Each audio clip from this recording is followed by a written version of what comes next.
Hello friends, అందరూ ఎలా ఉన్నారండి? వెల్కమ్ టు చాణక్యాస్ నీతి. జీవితంలో నీకంటూ ఒక లక్ష్యాన్ని ఏర్పరచుకోకపోతే ఎవరో ఒకరు తమ లక్ష్యం కోసం మిమ్మల్ని వాడుకుంటూ ఉంటారు.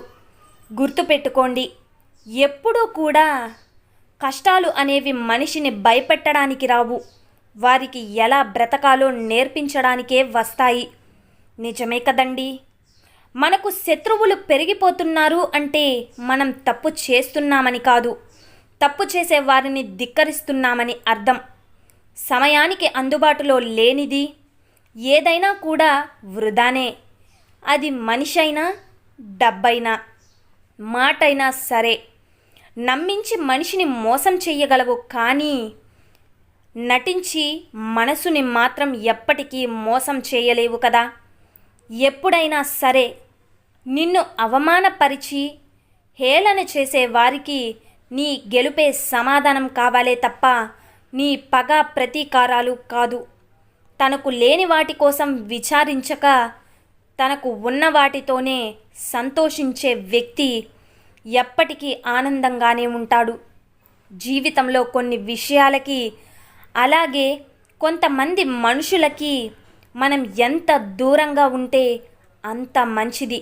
కానీ దురదృష్టం ఏమిటి అంటే మన మనసు ఎప్పుడూ కూడా వాటినే కోరుకుంటుంది. నిజమే కదండి.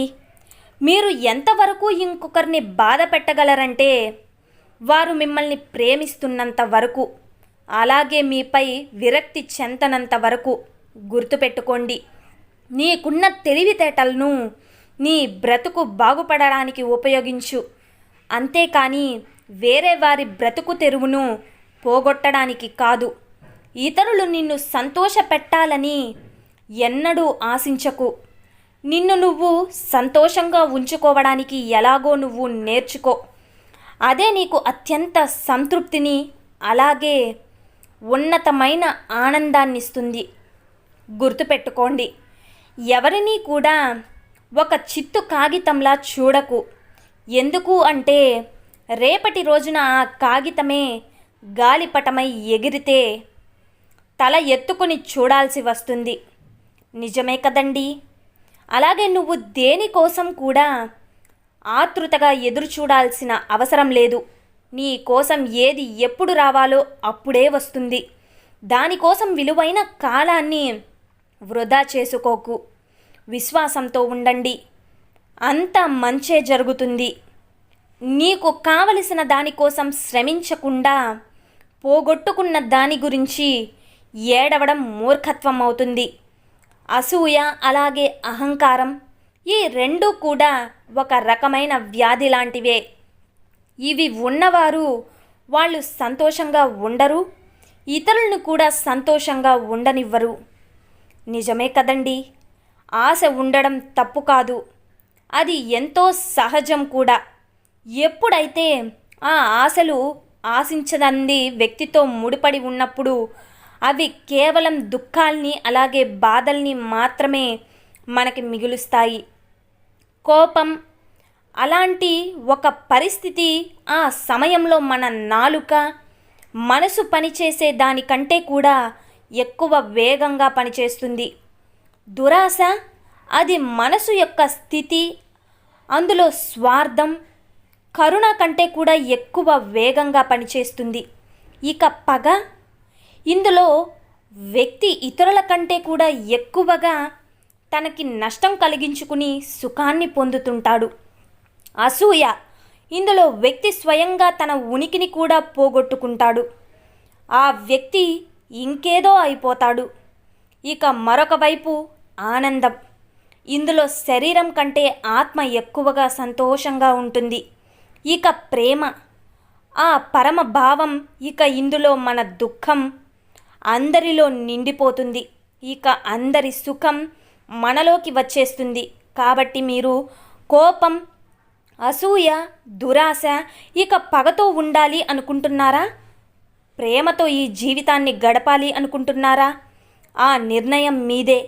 ఒక భార్య పరాయి మగవాడిపై ఆశపడడానికి గల కారణాలు ఏమిటని మీరు ఎప్పుడైనా విశ్లేషించారా? సమయం తనకు మీరు ప్రత్యేకమైన సమయాన్ని కేటాయించకపోవడమే ఇందుకు గల ప్రధాన కారణం. మీరు ఉదయం నుండి రాత్రి వరకు కూడా తీవ్రంగా కష్టపడేది మీ కుటుంబం కోసమే. ఇందులో సందేహం ఏమీ లేదు. కానీ అదే కుటుంబం కోసం, ముఖ్యంగా నీ భార్య కోసం కాస్త సమయాన్ని కేటాయించడం కూడా మీ బాధ్యతే అని మర్చిపోకండి. ఎప్పుడైతే మీరు మీ బంధాల కోసం సరైన సమయాన్ని కేటాయించడంలో నిర్లక్ష్యం చేస్తారో అవి మెల్లమెల్లగా మీ నుండి దూరం అవుతూ మరొకరికి దగ్గరవుతూ ఉంటాయి. వారు మిత్రులే కావచ్చు, ప్రేమికులే కావచ్చు, భార్యాభర్తలే కావచ్చు, రక్త సంబంధికులే కావచ్చు, ఇంకెవరైనా కూడా ఒక భార్య కానీ భర్త కానీ పరాయి వారిపై ఆశపడడం ముమ్మాటికి తప్పే. కానీ వారికి మీరు సరైన సమయాన్ని కేటాయించకపోవడం కూడా మీరు చేసే అతి పెద్ద పొరపాటు. మీరు ఇలా అనుకోవచ్చు, వారికి ఎంత తక్కువైంది, కోరినవన్నీ కూడా తమ కాళ్ళ దగ్గరికి వచ్చేలా చేస్తున్నాను కదా, వారి అవసరాలు అన్నీ కూడా తీరుస్తున్నాను, ఇంకేం తక్కువైంది అని. కానీ మీరు ఒక్కటి మర్చిపోతున్నారు, వారి దగ్గరికి అన్నీ తీసుకొస్తున్నారు కానీ మీరు మాత్రం వెళ్ళడం లేదు. అవసరాలను ఎవరైనా తీరుస్తారు కానీ సమయాన్ని కేవలం మనవారు మాత్రమే ఇస్తారు. గుర్తుపెట్టుకోండి, మీ బంధాలు బలంగా ఉండాలి, అలాగే మీ జీవితం ప్రశాంతంగా ఉండాలని మీరు భావిస్తే మీరు ప్రేమించే వారితో, అలాగే మిమ్మల్ని ప్రేమించే వారితో సంతోషంగా సమయాన్ని గడపండి. ఇక జీవితం అంతా కూడా ఆనందమయమవుతుంది. నిజమైన ప్రేమ అందరికీ కావాలి. అలాగే కానీ అనుకోని పరిచయాలు జరిగితేనే కూడా అసలు ప్రేమంటే ఏంటో తెలుస్తుంది. పరిచయం లేని ఒక వ్యక్తే మిత్రులై మనల్ని అంత ప్రేమిస్తే మరి నిజంగా మనం మాత్రమే కావాలి అనుకున్న వ్యక్తి ఇంకెంత ప్రేమని ఇస్తారో మీరే ఆలోచించండి.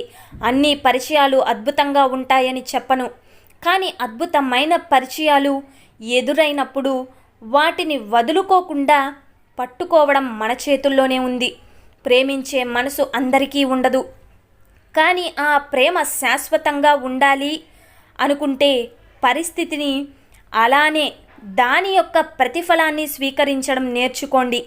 గుర్తుపెట్టుకోండి, ప్రతిఫలం ఏదైనా సరే స్వీకరించారు అంటే దాని అర్థం మీరు మనస్ఫూర్తిగా ప్రేమించడానికి సిద్ధం అని అర్థమైందనుకుంటా.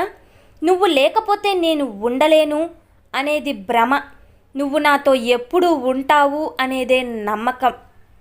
నీకు నాకు శరీరాలు వేరు కానీ మన ఆత్మలు మాత్రం ఒకటే, ప్రాణం కూడా ఒకటే అనేదే ప్రేమ. అలాగే చాలామంది గాలిపటాన్ని ఎగరేస్తారు కానీ దాని వెనకున్న విషయం ఏమిటో ఎంతమంది అర్థం చేసుకోగలరు? మీరు విషయాన్ని అర్థం చేసుకునే ప్రయత్నం చెయ్యండి. మీరే ఆ గాలిపటం అనుకోండి. దాని దారాన్ని ఎవరైతే పట్టుకున్నారో ఆయనే పరమాత్ముడు. అది ఆరంభమయ్యే దారపు కండే అది తిరుగుతూ ఉంటుంది. అదే మన కర్మ చక్రం. ఇప్పుడు మనం ఎగిరే ఎత్తు దేని మీద ఆధారపడి ఉంటుంది? పరమాత్మ పైన లేక తమరి కర్మలపైన? పరమాత్మ తమరికి చెయ్యాల్సింది తమరు సత్కరించాల్సిన ఆచరిస్తే ఆకాశం ఎత్తులో ఎగురుతూ ఉంటారు. అదే ఒకవేళ పరమాత్మతో మీ బంధం తెగిపోయింది అంటే మీ యొక్క కర్మచక్రం దారి తప్పినా ఆగిపోయినా అప్పుడు మీ ప్రతిరూపమనే ఆ గాలిపటం వెళ్ళి ఏ చెట్టు కొమ్మకో తగిలి చిక్కుకుపోతుంది. అందుకని కేవలం గాలిపటం ఎగరేస్తే చాలదు, దాని గురించి తెలుసుకోవాలి, పరమాత్మ సహకారం పొందాలి, సదా సత్కర్మాచారణ చేస్తూ ఉండాలి. అప్పుడు మీరు ఎల్లప్పుడూ కూడా ఆకాశంలోనే ఎగురుతూ ఉంటారు.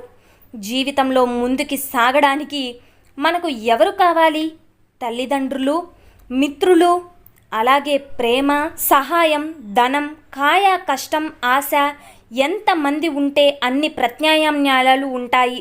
నన్ను అడిగితే మాత్రం జయాపజయాలు అనేవి మాత్రం రెండే పదాలపై ఆధారపడి ఉంటాయి. తగ్గడం ఇంకా తలొగ్గడం. తలొగ్గితే ఓడిపోతావు, తగ్గడం తెలిస్తే దేన్నైనా ఖచ్చితంగా తెలుసుకోవచ్చు.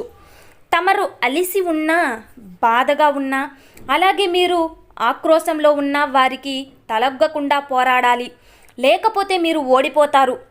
అలా కాకుండా వాటిని తగ్గించుకుని దేనికైనా నేను సిద్ధమని తల ఎత్తుకొని చూస్తే మీకు ఎదురుగా కనిపించేది విజయమే మిమ్మల్ని తనలోకి ఆహ్వానిస్తూ ఉంటుంది. కాబట్టి తలొగ్గకుండా తలెత్తుకొని జీవించండి. మానవ జీవితంలో ప్రేమకి ఒక అత్యంత మహత్తరమైన స్థానం ఉంటుంది. మనిషి మనసులో ప్రేమ ఉంటే తను జీవించి ఉన్నట్టు భావించవచ్చు. ప్రేమ లేనట్లయితే తను మృత కళేబారం లాంటివాడు. జంతువు నుంచి మానవుడిగా ఎదిగి ఈ ప్రయాణానికి ఆధారమైనదే ప్రేమ. కనుక ఆ ప్రేమని మనసులో బ్రతికించుకోండి. అలానే ఈరోజు వీడియో చూశారు కదండి. ఇవాల్టి వీడియో మీకు నచ్చిందనే అనుకుంటున్నాను. సో నచ్చితే చిన్న లైక్ చేయండి. అలాగే మన ఛానల్ ఎవరైనా స్టార్టింగ్ చూస్తున్నట్లయితే సబ్స్క్రైబ్ చేసుకోండి. అలాగే ఇలాంటి చాణక్య నీతి మోటివేషనల్ వీడియోస్ మరిన్ని మీకు నోటిఫికేషన్ రూపంలో రావాలి అంటే పక్కనున్న బెల్ సింబల్ని క్లిక్ చేయడం మర్చిపోద్దండి. ఇలా చేస్తే మీకు మరిన్ని వీడియోస్ నోటిఫికేషన్ రూపంలో అయితే వచ్చేస్తాయి. Thank you for watching friends. రేపటి వీడియోలో అయితే చాణక్యులు గారు మన జీవితాల గురించి ఏం సందేశాలు ఇవ్వబోతున్నారు అన్నది రేపటి వీడియోలో అయితే తెలుసుకుందాం. చాణక్యులు గారు మన జీవితాలకు సంబంధించి ఎన్నో మార్గాలు, ఎన్నో సూక్తులు, అలాగే ఎన్నో యుక్తులు మనకి బోధించారు. అవి పాటించిన వారికి తప్పకుండా తన జీవితాన్ని ఎలా జరుపుకోవాలి, ఎలా తన జీవితంలో బ్రతకాలి అని తెలుసుకుంటాడు. సో రేపటి వీడియోలో అయితే మళ్ళీ కలుసుకుందాం.